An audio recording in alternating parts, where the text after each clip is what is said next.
सरानुज दिगलबंद किशनगंज। और आज हम जिस जगह पे खड़े हैं ये है दिगलबंद प्रखंड का तुलसिया पंचायत और तुलसिया पुरानी बाजार। यहाँ पे एक घटना कहा जाए या आप इसका कुछ भी नाम दे सकते हैं, इस तरह का एक वक्तव्य जो है वो सामने आता है। और जीविका का ये ऑफिस है, इसमें हमारी बहनें काम करती है, हमारे भाई साहब काम करते हैं, तमाम जो लोग हैं वो यहीं के यानी कि इसी प्रखंड के लोग रहने वाले हैं। तो काफ़ी दिनों से ये चल रहा है जो कि हमारे समाज के लिए एक बेहतर चीज़ है और हमारे समाज के लोगों को अग्रसारित करता है। लेकिन जब आज हम इस जगह पे पहुँचते हैं तो एक मामला सामने आता है। एक बहन जो है वो आरोप लगाती है कि मेरे पर लगाया गया आरोप जो है वो गलत है। और जब इनके सीनियर से बात किया जाता है, जो यहाँ के ऑफिस में बैठते हैं, जब उनसे बातचीत हुई तो उनका कहना है कि मेरे द्वारा बोला गया हर एक शब्द और हर एक क्लेम जो है वो बिल्कुल सही है और सत्य है। तो दोनों पक्ष से मांग है कि इसकी जांच जिला के द्वारा करवाई जाए। ज़्यादा जानकारी के लिए हम बहन के पास चलते हैं, उनसे पूछते हैं आखिर मामला क्या है। क्या नाम हुआ आपका? शांति बेगम। तो आप क्या चाहते, क्या हुआ है आपके साथ में? मेरे साथ ये हुआ है कि किसी अंतर ज़बरदस्ती मुझे धमका करके 50,000 रुपया लिया है। कब लिए हैं आपसे 50,000 रुपया? 6 तारीख को। 6 कितना, 6 फरवरी, 6 जनवरी? 6 फरवरी को। तो किस आधार पर लिए हैं, क्या बोल के लिए? वो बोल रहा है कि तुम बीओ से पैसा तुम लियो, तुमको अभी जमा करना है, नहीं तो तुम पर केस किया जाएगा। तो फिर आप इतने दिन के बाद आप अभी तक क्या कर रहे थे? कहीं मतलब थाना गए या फिर किसी एमएलए को बोले, मुखिया को बोले? हाँ, मुखिया को बोली। अब मैं अपना ग्रुप की दीदी लोग है जो सीएम बीके वो सबसे बात की हूँ। वो लोग बोल रहे हैं कि दीदी अगर आप गलत नहीं हो तो हम सब आपके साथ। अपने आप को इस मामले में आप कितना सत्य मानते हैं? मैं सही हूँ। आप नहीं लिए? हाँ, नहीं मैं नहीं ली। आप पर लगाया जो ये इल्जाम है यानी कि बिल्कुल सरासर गलत है। जी, गलत है। चलिए, हमारे साथ और भी बहनें जुड़ी हुई है, उनसे पूछते हैं। कैमरामैन से मैं कहूँगा एक बहन हमारे साथ यहाँ जुड़ी हुई है, इन पर फोकस करें। इस मामले में आपके पास जानकारी है कुछ, क्या हुआ है? कुछ भी नहीं हो, बैंक से उन लोग का बैंक का मामला है। बैंक में वो बोल रही कि हम नहीं लिए, सर बोल रहे तुम लियो, तुम जमा करो। बैंक उनसे लिखित किए, हम नहीं कर सकते, बैंक हम गए नहीं। ये जो बहन बयान अभी दी है कि हम पर लगाया गया इल्जाम बिल्कुल गलत है सरासर, इस पर आप कितना मतलब क्या बोलना चाहेंगे? बहन सही है या आपके सर सही है? सर जांच किया जाए, जांच करने के बाद ही कुछ। जांच की मांग रखते हैं? जी, जांच। ये हमारी बहन थी जो इसी स्थान पे कार्यरत हैं और ये जिला प्रशासन से मांग करती है कि निष्पक्षता से इनकी जांच किया जाए। हमारे साथ और भी यहाँ के जो पदाधिकारी हैं वो जुड़े हुए हैं।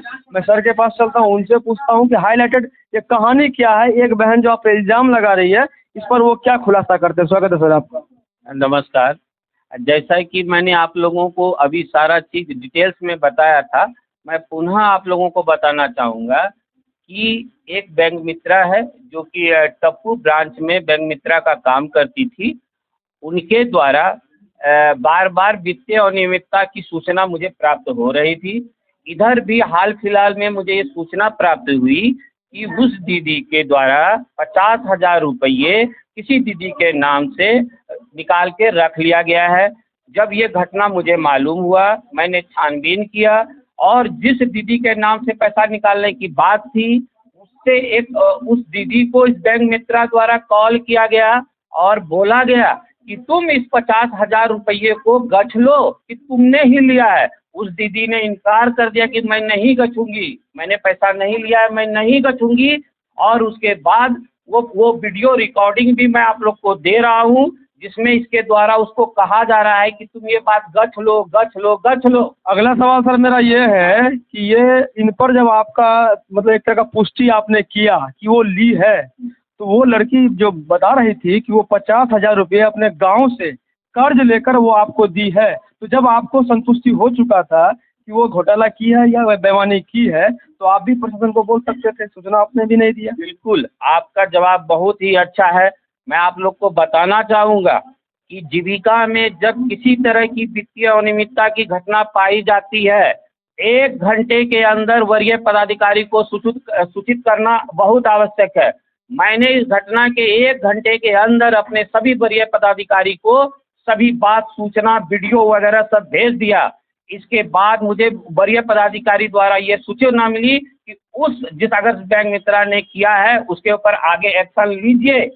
मैंने उसे महिला समझते हुए अभी तक कानूनी कार्रवाई नहीं किया है और क्योंकि वो 50,000 ली है। अगर और आप लोग से एक दरख्वास्त है कि आप सोचिए, मैंने उसे ऑफिस में बुलाकर बोला कि तुमने 50,000 लिया है तो जमा कर दो, और वो 2 घंटा गई बिना किसी पैसे की, दूसरे पैसे को उसने अपना पैसा जमा कर दिया, ये संभव है? आप तो फिर देखिए बीच में, और अगर आप सोचिए मैं आपको बोलूँगा कि आप 500 रुपया लिए हो मेरा, और जाओ घर से आओ और उसके बाद 500 रुपया जमा कर दो, आप घर जाके पैसे मेरे जमाने के, लेकिन इन्होंने किया। दूसरी बात, इनके द्वारा मोबाइल पे एक्सेप्टेंस है कि मैंने 50,000 रुपया दूसरे दीदी का लिया है, ये एक्सेप्टेंस है, और इनके द्वारा लिखित में दी गई है कि मैं शाम तक पैसा अगर जमा नहीं करती हूँ तो मेरे ऊपर पुलिस की कार्रवाई की जाए। ये इतना ही है। तो अब क्या है, दीदी को का ये इन्होंने उसी दिन शाम को पैसा जमा किया, मैंने डिस्ट्रिक्ट में सारी बात को खबर कर दिया, डिस्ट्रिक्ट द्वारा मुझे तुरंत बोला गया तुरंत एक्शन लीजिए, मैंने तुरंत एक्शन लेते हुए CLF की मीटिंग में इस बात को रखा, और इनको तुरंत बोला गया कि जब तक कि जांच पूरी नहीं हो जाती है तुम बैंक मित्रा के पद पे कार्य नहीं करोगी। चलिए धन्यवाद। माननीय नीतीश कुमार जी जीविका को लेकर पूरे बिहार में LED लगाकर प्रचार प्रसार करते हैं, वो दिखाते हैं कि जीविका कितना सक्सेसफुल कार्यक्रम हमारे बिहार में रहता है। जब आप किशनगंज जिले के दिगलगंज प्रखंड में इन करते हैं तो यहाँ आरोप प्रत्यारोप जो है वो देखने को मिलता है। तो आप बहन जी कुछ अभी बोल रही थी, क्या कह रही थी? मेरा नाम सिराज बेगम है, BK की पद में काम कर रही हूँ। तो जब मैं ये बात सुनी थी कि सेंसी को ऐसा ऐसा बोला जाता है, तो मैं भी साथ में आई थी, उसके साथ में आई थी कि चलो तुम अकेले डर रही हो तो मैं जा रही हूँ तुम्हारे साथ, चलो सर से बात कर लूँगी।